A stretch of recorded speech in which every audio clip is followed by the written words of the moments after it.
श्री गिरिराज महाराज की जय। अखंड मंडलाकारं व्याप्तं येन चराचरं तत्पदं दर्शितं येन तस्मै श्री गुरुवे नमः। भक्ताविलासाचरितानुसारी दुग्धाधिचूरेण यशो विसारी कुमारिकानंदित घोष नारी मम प्रभु श्री गिरिराजधारी। बोलो कन्हैया लाल की जय। श्रीमद् भगवत गीता की चर्चा में हम आज प्रवेश करेंगे प्रथम अध्याय के प्रथम श्लोक का। जब पांडव जुआ में कौरवों से हार गए और 12 वर्ष का वनवास उन्हें मिला, उसमें भी अनेकों षड्यंत्र कौरवों के द्वारा दुर्योधन के द्वारा किए गए। और जब 12 वर्ष का और 1 वर्ष का अज्ञातवास 13 वर्ष का वनवास भोग करके जब वे पुनः वापस आए, उन्होंने अपना राज्य जब मांगा तो दुर्योधन ने राज्य देने से इनकार कर दिया। उन्होंने और भी संतुष्ट होने का प्रयास किया और जाकर के कहा, भाई आप हमें 5 गांव ही दे दो। दुर्योधन ने कहा, सुई की नोक की बराबर भूमि आपको नहीं मिलेगी। अनेकों संधि प्रस्ताव भी गए, स्वयं भगवान श्री कृष्ण शांति दूत बन करके गए, किंतु उनकी भी बात नहीं मानी तो युद्ध अवश्यंभावी हो गया। जब युद्ध अवश्यंभावी हो गया, कोई युद्ध के अलावा विकल्प ही नहीं बचा, तो वेदव्यास जी का धृतराष्ट्र से बड़ा भारी प्रेम था। वेदव्यास जी आए और उन्होंने कहा, देखो धृतराष्ट्र, अब सारी युक्ति निष्फल हो चुकी है युद्ध को टालने की। अब युद्ध अवश्यंभावी है और भारी सैन्य का नाश होगा, अनेकों वीर मारे जाएंगे। तुम चाहो तो मैं तुम्हें ऐसी दिव्य दृष्टि दे सकता हूं जिससे तुम यहाँ बैठे हुए उसको युद्ध को देख सको। धृतराष्ट्र ने कहा, जब मैंने पूरा जीवन ही जन्म मेरा सारा अंधा होके निकल गया तो मैं अपने कुल के नाश को ही क्यों देखूं। आप चाहते हो तो मैं सुनना जरूर चाहूंगा युद्ध स्थल में भूमि में क्या हुआ, कैसे हुआ। तो उसके लिए आप ये जो संजय है इसको दिव्य दृष्टि दे। तो वेदव्यास जी ने संजय को वह दिव्य दृष्टि दे दी और समय आने पर, ठीक समय पर युद्ध प्रारंभ हो गया। 10 दिन तक संजय युद्ध स्थल में ही रहे और वहां जब पिता में भीष्म को जब बाणों की सैया पर जब गिर गए, उसके बाद में 10 दिन के बाद में यहां धृतराष्ट्र के पास आए जहां धृतराष्ट्र था, और इस समाचार को सुनकर धृतराष्ट्र को बड़ा भारी दुख हुआ। वे विलाप करने लगे। फिर उन्होंने संजय से युद्ध का सारा वृतांत सुनने के लिए किया। ये महाभारत के भीष्म पर्व के 24वें अध्याय तक युद्ध की देखा संजय ने वहां, और 25वें अध्याय में के प्रारंभ में भीष्म पर्व के में महाभारत के में यहाँ से गीता प्रारंभ होती है। उन्होंने धृतराष्ट्र ने संजय से प्रश्न किया।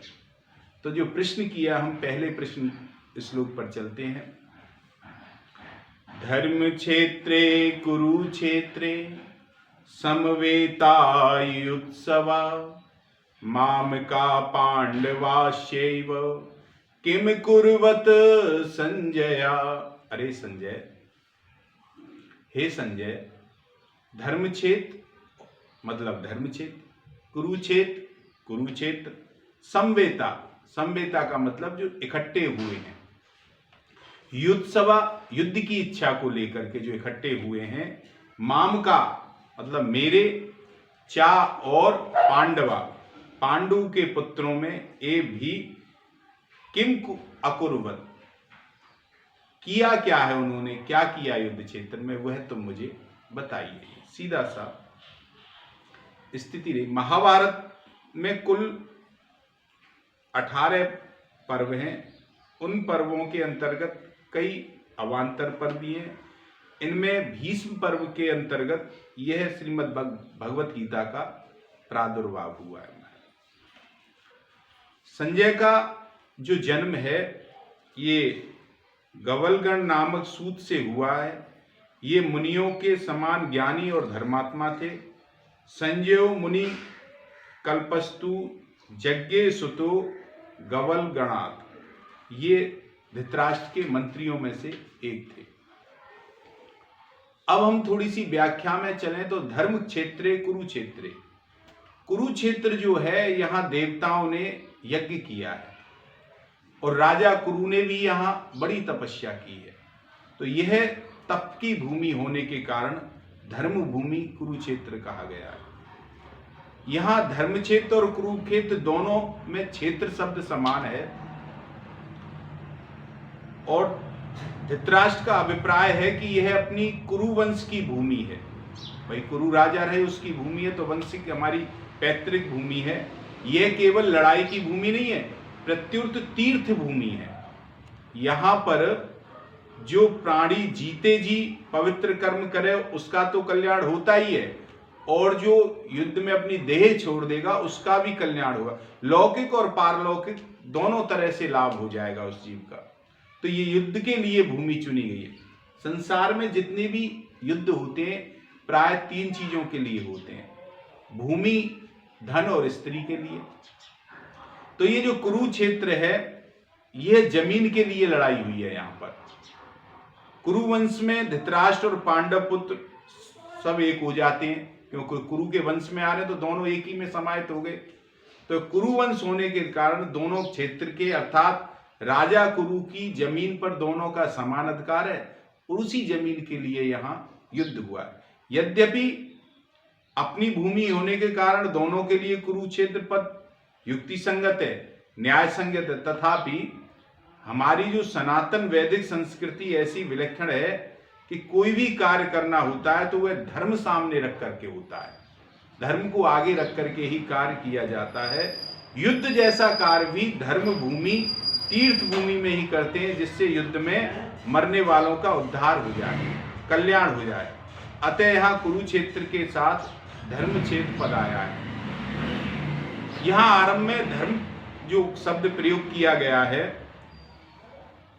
अगर आरंभ में धर्म पद में धर ले लिया जाए, शुरुआत में जो श्लोक गीता जी का प्रारंभ हुआ है धर्म क्षेत्र से, इसका धर ले लिया जाए और 18वें अध्याय के अंतिम श्लोक का जो मम है उसका पीछे का मान ले लिया जाए तो धर्म ही बनता है, शब्द बन जाए। अतः संपूर्ण गीता धर्म के अंतर्गत ही है, अर्थात धर्म का पालन करने से गीता के सिद्धांत का पालन हो जाता है और गीता के सिद्धांत के अनुसार कर्तव्य कर्म करने से धर्म का पालन हो जाता है, ऐसी गीता है। तो धर्म क्षेत्रे कुरुक्षेत्रे दोनों शब्दों में सभी मनुष्यों को यह शिक्षा लेनी चाहिए कि कोई भी काम करना हो तो वह धर्म को सामने रखकर करना चाहिए। प्रत्येक कर्म सबके हित की दृष्टि से करना चाहिए, केवल अपने सुख के लिए कोई कर्म जीव को नहीं करना चाहिए। कर्तव्य अकर्तव्य के विषय में शास्त्रों को सामने रखना चाहिए और गीता के 16वें अध्याय का 24वां श्लोक है उसको ध्यान में रखना चाहिए। आगे शब्द आता है समवेता युद्ध सभा। राजाओं के द्वारा बार बार संधि का प्रयत्न करने पर भी दुर्योधन ने संधि करना स्वीकार नहीं किया। इतना ही नहीं, भगवान श्री कृष्ण के कहने पर भी उन्होंने स्वीकार नहीं किया। तो युद्ध की लिए सुई की नोक की बराबर भूमि देना भी स्वीकार नहीं किया। इस प्रकार धृतराष्ट्र कहता है कि मेरे पुत्र और पांडु पुत्र दोनों ही सेनाओं के सहित युद्ध की इच्छा से जो इकट्ठे हुए हैं समवेता, और दोनों सेनाओं में युद्ध की इच्छा रहने पर भी दुर्योधन में युद्ध की इच्छा ज्यादा थी, सेनाओं में थी। दुर्योधन तो चाहता ही था युद्ध, पांडु तो चाहते ही नहीं थे, उन्होंने तो 5 गामी लेना चाहा, लेकिन सबसे ज्यादा इच्छा विशेष रूप से दुर्योधन। उसका मुख्य उद्देश्य राज्य को प्राप्त करना था, कैसे भी साम दंड भेद छल से कपट से किसी प्रकार से रीति से नीति से कैसे भी करके दुर्योधन राज प्राप्त करना चाहता था। पांडवों में धर्म की मुख्यता थी, वह धर्म पर रहना चाहते थे। उनका ऐसा भाव था कि हम चाहे जैसे जीवन का निर्वाह कर लें पर अपने धर्म में बाधा नहीं आने देंगे। ये पांडवों का था। धर्म के विरुद्ध नहीं चलेंगे, इस बात को लेकर महाराज युधिष्ठिर युद्ध नहीं करना चाहते थे। परंतु जिस मां की आज्ञा से युधिष्ठिर ने चारों भाइयों से द्रौपदी से विवाह किया था, उसी मां की आज्ञा होने के कारण महाराज युधिष्ठिर युद्ध के लिए तैयार हुए। अर्थात केवल आज्ञा पालन स्वरूप धर्म के निर्वाह करने के लिए युधिष्ठिर जी युद्ध करने को तत्पर हुए। माता कुंती बड़ी सहिष्णु थी और ऐसी महाराज जिसने भगवान से अपने जीवन में कष्ट मांगे। कौन कष्ट मांगता है? इतने कष्ट भोगने के बाद भी उसने कष्टों को चाहा। व्यक्ति सुख राज्य आराम चाहता है, उसने कष्ट चाहा। ऐसी सहिष्णु थी। यह बात उसमें नहीं थी कि उसे सुख चाहिए। वहीं एक ऐसी विलक्षण माता थी जिसने भगवान से विपत्ति मांगी महाराज, परंतु उसके मन में दो बात खटक गई। एक बात तो उसे पहली बात तो यह खटकी कि कौरव पांडव आपस में लड़ते, चाहे जो होता कोई बात नहीं है, लड़ते, कौन विजयी होता, कौन मारा जाता, कौन जीता, वो अलग बात। लेकिन उसकी पुत्र वधू को सबरे राजाओं के साथ में भरी सभा के मध्य में निर्वस्त्र करने का प्रयास किया गया, अपमानित किया गया। ऐसी घृत चेष्टा करना मनुष्य का काम नहीं है। यह बात माता कुंती को बड़ी दुखदायी लगी। और दूसरी बात, जब भगवान पांडवों की ओर से शांति का संदेश लेकर के शांति दूत बनकर के हस्तिनापुर गए, तो दुर्योधन, दुशासन, कर्ण आदि ने भगवान को बंदी बनाना चाहा, पकड़ करके बंदी बनाना चाहते। इस बात को सुनकर कुंती के मन में बड़ा दुख हुआ और विचार हुआ कि अब इन दुष्टों का जल्दी नाश होना चाहिए। कारण कि इनके जीती रहने से इनके पाप बढ़ते ही चले जाएंगे और जिससे इनका बहुत नुकसान होगा। इन्हीं दो कारणों से माता कुंती ने पुत्र को युद्ध की आज्ञा दी और युधिष्ठिर जी ने मां की आज्ञा का पालन करने के लिए युद्ध किया। आगे धृतराष्ट्र कहता है, मामका पांडवश्चैव। पांडव धृतराष्ट्र को अपने पिता से समान ही मानते थे। अच्छी बुरी जैसी आज्ञा धृतराष्ट्र देते उसका वो बिना विचार करे श्रद्धा पूर्वक पालन करते थे, चाहे वो अनुचित कहे चाहे अनुचित उचित कहे। अतः मामका पद के अंदर कौरव और पांडव दोनों आ जाते। अगर धृतराष्ट्र का वात्सल्य दोनों पर समान होता तो दोनों आ जाते हैं, मेरे बच्चे। किंतु उसने अपनों के लिए मामका कहा और पांडवों के लिए अलग से पांडवा शब्द प्रयोग किया। तो इसका तात्पर्य धृतराष्ट्र अपने पुत्रों तथा पांडु पुत्रों में समान भाव नहीं रखता है, भेदभाव रखता है। उसका अपने पुत्रों के प्रति मोह है।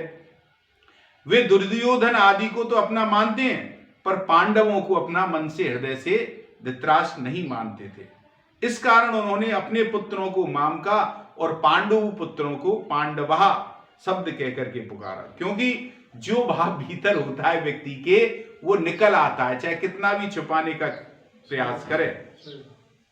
तो इस द्वैधी भाव के कारण ही धृतराष्ट्र को अपने कुल का संहार देखना पड़ा था, इसी द्वैधी भेदभाव की नीति के साथ। इससे मनुष्य को यह शिक्षा लेनी चाहिए कि वह अपने घर में, मोहल्ले में, गांव में, प्रांतों में, देश में, संप्रदाय में द्वैधी भाव अर्थात मेरा अपना दूसरे पराये का भाव नहीं रखे। कारण द्वैधी भाव से आपस में प्रेम स्नेह नहीं होता, प्रत्युत कलह होती है जब मेरा तेरा हो जाता है। तो यहां पांडवा के साथ में एव शब्द जोड़ा गया है। एव जोड़ने का तात्पर्य है कि पांडव तो बड़े धर्मात्मा हैं, अतः उन्हें युद्ध करने की नहीं इच्छा थी, परंतु वे भी युद्ध के लिए रणभूमि में आ गए। वहां आकर उन्होंने क्या किया, यह संजय से पूछना। मामका और पांडवा, इनसे पहले मामका पद का उत्तर संजय आगे के दूसरे श्लोकों में देंगे।